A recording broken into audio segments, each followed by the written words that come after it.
అందరం చెయ్యి చెయ్యి పట్టుకుని మంచి పనులు చేసేటట్టుగా మా యందు సద్బుద్ధిని కటాక్షించు, ప్రేమభావాన్ని మాలో కల్పించు, ఈ శత్రుభావములు విడనాటేటట్టుగా చెయ్యి అని ముందు ఎవడు తనయందు శత్రుభావాన్ని ప్రకటించాడో వాడు తనయందు మిత్రభావాన్ని పొందేటట్టుగా తన నడవడి మారాలని, తాను నిగ్రహింపబడాలని, అవతల వారి యందు సద్బుద్ధి కలగాలని, నేనుకి మధ్య ఉన్న భేదాన్ని నేను నువ్వు అని కాకుండా పెద్ద నేనుగా భావన చేసి ప్రార్థన చేసి చూపిస్తారు.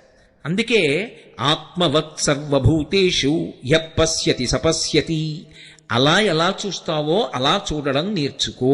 అలా చూడడం నేర్చుకున్న నాడు ఎన్నడూ కూడా లోకంలో దొంగ బుద్ధి కలగదు, ఇంకొకరిది పుచ్చుకోవాలనేటటువంటి తాపత్రయం నీకు కలగదు. మీరు ఇక్కడ నన్ను ఒక మాట అడుగుతారు, నాకు బాగా తెలుసు. ఏమండి, దొంగతనం చెయ్యకూడదు